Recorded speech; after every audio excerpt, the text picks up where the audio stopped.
నల్గొండను NUDA పరిధిలోకి చేర్చిన తర్వాత కూడా నల్గొండ చుట్టుపక్కల ఉన్నటువంటి గ్రామ పంచాయతీల పరిస్థితి మాత్రం అధ్వానంగా తయారైంది కూడా సర్పంచ్ చెప్తున్న పరిస్థితి కనపడుతుంది. అబ్బో ఇక్కడ కేజీ చీరలు కొంటే అర కేజీ చీరలు ఫ్రీ అంట. మంగళ్య షాపింగ్ మాల్ కేజీల్లో సేల్ టన్నుల్లో ఆనందం. ముఖ్యంగా అయితే నల్గొండ పట్టణానికి సంబంధించిన చుట్టుపక్కల ఉన్నటువంటి గ్రామ పంచాయతీలో వాళ్ళకి సంబంధించిన లేఅవుట్లు ప్లాట్లు చేసుకునేటప్పుడు గ్రామ పంచాయతీకి అధిక లాభం రావాలి, గ్రామ పంచాయతీ అభివృద్ధి చెందిన ఉద్దేశంతో కూడా గ్రామ పంచాయతీ పరిధిలో కూడా లేఅవుట్లు చేసుకునే పరిస్థితి. కానీ ఏదైతే నూడా వచ్చిన తర్వాత కూడా మొత్తం నూడా పరిధిలోకి రావడంతో కూడా ఇటు గ్రామ అభివృద్ధి చెందలేకపోతుంది, గ్రామానికి నిధులు రాలేకపోతున్నాయి.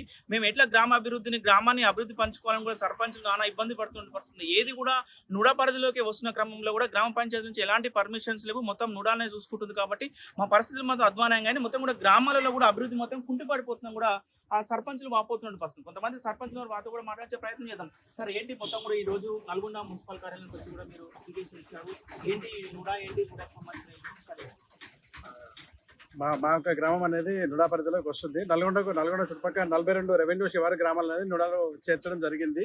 దానివల్ల అక్కడ ఉన్నటువంటి లేఅవుట్ పర్మిషన్స్ కానీ బిల్డింగ్ పర్మిషన్స్ కానీ అన్ని కూడా నుడా వారే చూసుకోవడం జరుగుతుంది. ఎవరైనా బిల్డింగ్ పర్మిషన్ కోసం ఏమైనా విలేజ్ వాళ్ళు ఎవరైనా అప్లై చేసినా కూడా ఎవరికి తెలవట్లేదు, గ్రామ పంచాయతీకి ఎటువంటి సమాచారం రావట్లేదు, ఎటువంటిది ఏం తెలవట్లేదు. డైరెక్ట్ నుడాకే వెళ్తుంది, వాళ్ళే అనేది పర్మిషన్ అనేది ఇవ్వడం జరుగుతుంది.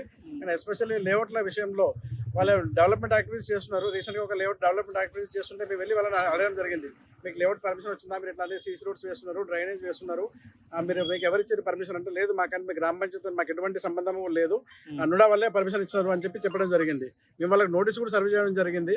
కానీ రీసెంట్గా వాళ్ళకి ఏంటంటే మేము వాళ్ళు లాస్ట్ 7 months నుంచి డెవలప్మెంట్ యాక్టివిటీస్ చేస్తున్నారు. కానీ వాళ్ళకు డ్రాఫ్ట్ లేఅవుట్ పర్మిషన్ అనేది ఓన్లీ June 27కి వచ్చింది. అంటే ఆల్మోస్ట్ గత 6 months నుంచి లేఅవుట్ పర్మిషన్ రాకముందే కూడా వాళ్ళన్ని యాక్టివిటీస్ అన్ని కూడా చేస్తున్నారు. ప్లస్ మా గ్రామ పంచాయతీకి ఎటువంటి అధికారులు లేకుండా పర్మిషన్ ఇచ్చే విధంగా గతంలో ఇంతకుముందు ఎవరు లేఅవుట్ చేసుకున్నా అట్లీస్ట్ మా దగ్గర ఏమైనా పక్క భూమి వాళ్ళకి కానీ ఎవరైనా అభ్యంతరాలు ఉండే అవకాశం ఉంది, భూ సమస్యలు ఉండే అవకాశం ఉంది కాబట్టి గ్రామ పంచాయతీ నుంచి ఒకసారి తెలుసుకున్నది. ఇప్పుడు అటువంటిది ఏది కూడా లేదు, డైరెక్ట్ వాళ్ళే పర్మిషన్ అనేది అక్కడ నుంచే ఇచ్చేస్తున్నారు. ఆ సమాచారం కూడా గ్రామ పంచాయతీకి ఎటువంటిది కూడా రావట్లేదు. డ్రాఫ్ట్ లేఅవుట్ పర్మిషన్ ఇచ్చేదని కూడా దాంట్లో డాక్యుమెంట్లో మా గ్రామ పంచాయతీ సెక్రటరీకి బదులు డైరెక్ట్ సిపిఓ గారు సిగ్నేచర్ చేస్తున్నారు. ఆ 10% ల్యాండ్ మాకు హక్కు, ఏ లేఅవుట్ చేసినా కూడా 10% ల్యాండ్ అనేది గ్రామ పంచాయతీకి రాలేదు. ఆ రూల్ ప్రకారం మా హక్కు అది. కానీ అటువంటి ల్యాండ్ కూడా ఇప్పుడు నుడా వైస్ చైర్మన్ చేయడం అనేది జరుగుతుంది. మా గ్రామంలో ఫర్ ఎగ్జాంపుల్ ఒక అంగన్వాడీ సెంటర్ వచ్చింది, అంగన్వాడీ సెంటర్ కావాలన్నా కానీ ప్రభుత్వ భూములు ఏమైనా కట్టుకోవాలని కూడా ఏం లేని పరిస్థితి. ఉన్న భూములన్నీ నుడా వైస్ చైర్మన్ గారి మీద వెళ్తున్నాయి. అంటే అసలు మా గ్రామం రోల్ ఏంది యాక్చువల్గా, మాకు ఒక బిల్డింగ్ పర్మిషన్ ఇచ్చే హక్కు లేదు, లేఅవుట్ ఎవరైనా చేస్తున్నప్పుడు కనీసం పర్యవేక్షించే హక్కు కూడా గ్రామ పంచాయతీకి అనేది లేదు. అంటే అసలు గ్రామ పంచాయతీకి నిధులు ఎలా వస్తాయి, ఇప్పుడు వాళ్ళు వెంచర్ చేసుకుని వెళ్ళిపోతున్నాం. దాని తర్వాత మాకు ఆ లేఅవుట్లో ఉండేవాళ్ళు మేము కూడా మీ ఓటర్స్మే కదా, మాకు స్ట్రీట్ లైట్స్ వేయండి, మాకు డ్రింకింగ్ వాటర్ వేయండి, మా రోడ్లు బాగాలేవు, రోడ్లు వేయండి అంటున్నారు. మా ఎటువంటి నిధులు రాకపోవడం వల్ల మేము ఎట్లా వర్క్ చేయాలి దాన్ని. ఒక రీసెంట్గా ఒక లేఅవుట్ కట్టినప్పుడు వాళ్ళు 21 లక్ష ఫీజు కట్టినారు వాళ్ళు. దాంట్లో అసలు నేను నల్గొండ సిపిఓ గారిని అడిగినాం, దాంట్లో మాకు ఏమైనా గ్రామ పంచాయతీకి ఏమైనా ఇస్తారా అంటే ఓన్లీ 1,12,000 రూపాయలు మాత్రమే గ్రామ పంచాయతీకి వస్తాయని చెప్తున్నారు. మిగిలిన 20 లక్షల రూపాయలు నుడా పరిధిలో కానీ రకరకాల వివిధ డిపార్ట్మెంట్లకు పోతాయని చెప్తున్నారు. అంటే 1 లక్ష రూపాయలు ఒక లేఅవుట్ చేసుకున్నప్పుడు వెంచర్ చేసుకుని ఒక 6 ఎకరాల వెంచర్ చేసుకుని వచ్చినప్పుడు ఆ లేఅవుట్ అసలు ఎట్లా మెయింటైన్ కావాలి, రేపన్నాడు అక్కడ కట్టుకునే ఇళ్ళ వాళ్ళు వాళ్ళు ఎవరిని అప్రోచ్ కావాలి అంటే రేపన్నాడు వాళ్ళు ఒక స్ట్రీట్ లైట్ కావాలంటే మళ్ళీ వచ్చి నుడా వాళ్ళని అడగాలన్నా అసలు పరిస్థితి ఏంటి, దానిపైన ఎటువంటి క్లారిటీ కూడా లేదు. ఆ 10% ల్యాండ్ చేసేటప్పుడు కూడా ద్వంద్వ వైఖరి అనేది మెయింటైన్ చేస్తున్నారు.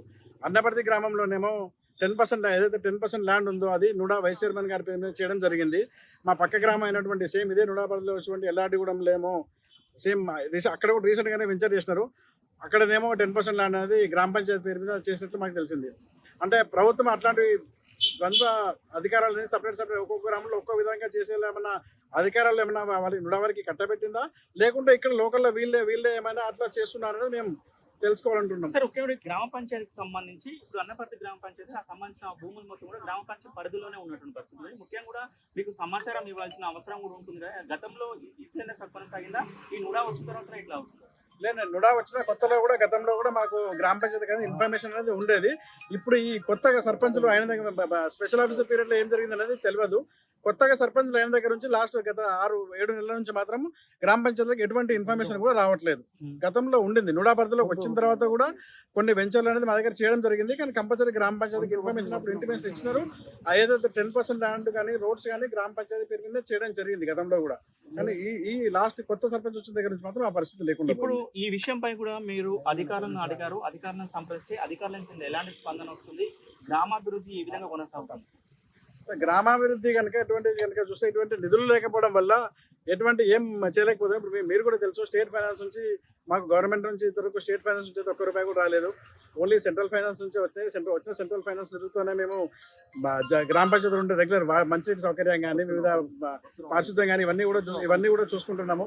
కరెంటు బిల్ రీసెంట్గా కరెంటు బిల్స్ కూడా కట్టాల్సి వస్తుంది, అది కూడా చేయాల్సి వస్తుంది. ఇట్లాంటి లేఅవుట్ చేసినప్పుడు కూడా మాకు ఎటువంటి నిధులు రాకపోవడం వల్ల ఇప్పుడు మా దగ్గర నేచర్ స్మార్ట్ సిటీ అనే ఒక వెంచర్ ఉండదు. వాళ్ళకి దాంట్లో మా ఊర్లో ఎన్ని స్ట్రీట్ లైట్స్ అయితే ఉంటాయి ఇప్పుడు అట్లాంటి వెంచర్లు వాళ్ళు వేసుకొని ఆ వెంచర్లోనే అన్ని స్ట్రీట్ లైట్స్ ఉన్నాయి. వాళ్ళు మా దగ్గరకు వచ్చి అక్కడ కొన్ని ఇండ్లు ఉంటాయి, దాంట్లో వాళ్ళు వచ్చి మాకు ఇక్కడ స్ట్రీట్ లైట్స్ అన్ని మాకు వేయండి, ఇక్కడ ఉన్న మాకు డ్రింకింగ్ వాటర్ ప్రొవైడ్ చేయండి అంటున్నారు.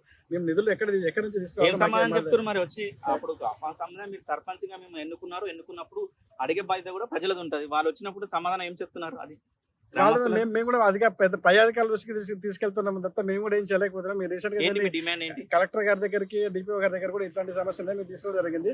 మేము ఏమంటున్నామంటే మా ఇప్పుడు ఏదైతే గ్రామ పంచాయతీలకు మామూలుగా రావాల్సిన అధికారులు వెళ్తున్నాం అవన్నీ కంపల్సరీ మాకు ఇవ్వమని మేము కోరుకుంటున్నాము. ఏదో లేఅవుట్ ఫీజులు కానీ ఏమన్నా కట్టినా కూడా కంపల్సరీ గ్రామ పంచాయతీకి విధిగా రావాల్సిన అమౌంట్ కంపల్సరీ దాంట్లో మోర్ దాన్ 50% కంపల్సరీ గ్రామ పంచాయతీకి రావాలి. ఇప్పుడు నుడాలో వచ్చిన దగ్గర నుంచి అసలు ఏదైనా నుడా తరపున ఏదైనా గ్రామ పంచాయతీకి ఫండ్స్ వచ్చినా నల్గొండలో ఎన్ని గ్రామ పంచాయతీలు ఉన్నాయి, మీరు ఏ గ్రామ పంచాయతీ మీరు తిరగండి. నుడా వచ్చిన తర్వాత నుడా తరపున కొన్ని ఫండ్స్ ఏదైనా వెచ్చించి ఏ గ్రామ పంచాయతీలో ఉన్నా ఏదైనా ఎటువంటి డెవలప్మెంట్ యాక్టివిటీస్ ఏమైనా చేస్తారా మేము తెలుసుకోవాలనుకుంటున్నాం. మా ఇన్కమ్ అంతా మొత్తం వాళ్ళకి పోతుంది. ఆ నిధులన్నీ ఎక్కడికి వెళ్తున్నాయి? కంపల్సరీ నుడా తరపున కూడా కంపల్సరీ మాకు నిధులు అయితే రావాలి కదా, కంపల్సరీ రావాలి. మీ గ్రామ పంచాయతీకి ఇప్పటికేమైనా వచ్చాయా నుడా నుంచి అధిక నిధులు ఏమన్నా? ఎటువంటి నిధులు కూడా రాలేదు. అంటే ఇప్పుడు సిపిఓ గారు ₹1,00,000 వరకు గ్రామ పంచాయతీకి వస్తుందని చెప్తున్నారు, అవన్నీ వచ్చినాయా? రాలేదు, అవి కూడా రాలేదు సార్. అవి వస్తాయి అంటున్నారు, అవి కూడా ఇంతవరకు అయితే మాకైతే ఏం రాలేదు. సార్ చెప్పండి. ఇప్పుడు మనం ఒక ఇల్లు కట్టుకోవాలన్నా కూడా నుడా పర్మిషన్ అడుగుతున్నారు. నుడా పర్మిషన్ అడుగుతుంటే పక్క వాళ్ళు ఇబ్బంది పెడుతున్నారు. సరిగా కన్స్ట్రక్షన్ చేయకుండా వేరే వాళ్ళు కంప్లీట్ చేస్తే ఇచ్చేది పర్మిషన్ మనం గ్రామ పంచాయతీ వరకు ఇస్తే ఏదైనా తెలుస్తుంది ఎంతవరకు ఏందని ఎంత అని. మనం ఏ పర్మిషన్ ఇవ్వకుండా మనకు డీటెయిల్స్ లేకుండా నుడా పర్మిషన్ ఇచ్చే వరకు గొడవలు ఒళ్ళి జరుగుతున్నది. ఇదో ప్రాబ్లం. నూడా నుంచి వచ్చిన నిధులు కూడా మనకి ఏం వస్తలేవు. ₹1 కూడా ఇంతవరకు వచ్చిన దాఖలాలు లేవు. నూడా పర్మిషన్ ద్వారా నూడాకే కడుతున్నారు. జరుగుతుందా మరి? ఇందాక గ్రామాభివృద్ధి ఎట్లా జరుగుతుందా? గ్రామాభివృద్ధి 14 ఫైనాన్స్ పైసలు తప్ప వీధి లైట్లకు తాగునీరు తప్ప వేరే అభివృద్ధి చేస్తానికి వీలు లేకుండా అయిపోయింది. ₹1 కూడా 14 ఫైనాన్స్ రూపాయలు తప్ప ఏ అమౌంట్ వచ్చినట్టు దాఖలాలు లేవు. నుడా ఎప్పుడు మీకు నుడా పరిధిలోకి ఎప్పుడు వచ్చింది? ఎన్ని సంవత్సరాల నుంచి నుడా పరిధిలోకి వచ్చిన తర్వాత ఎట్లా ఉంది పరిస్థితి?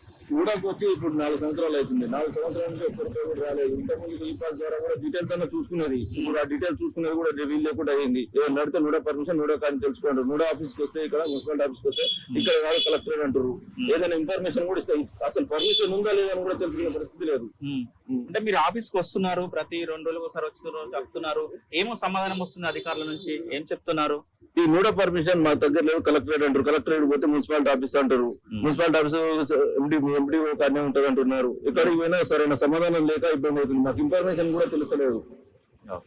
రైట్, మొత్తంగా కూడా చూస్తున్నాం ఏదైతే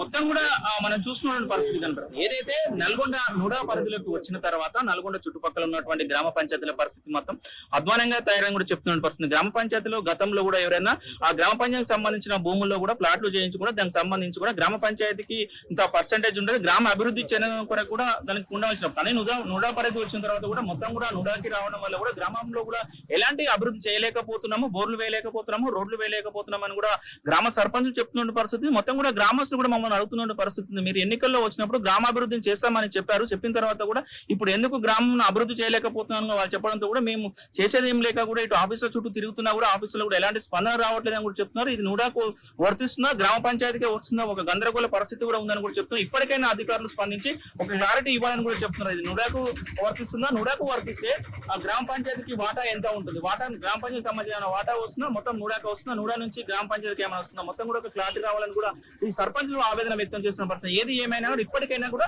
ఆ ప్రభుత్వం స్పందించి గ్రామాభివృద్ధి చెందే విధంగా గ్రామానికి సంబంధించిన ఈ నుడాలో ఉన్నటువంటి సమస్యను పరిష్కరించడం కూడా వీరు కోరుతూ కూడా నల్గొండ మున్సిపల్ కమిషనర్ కూడా ఆ వినతి పత్రం అందించినటువంటి పరిస్థితి కనపడుతుంది. వీడియో జర్నలిస్ట్ కృష్ణతో అచ్యుత్, RTV, నల్గొండ.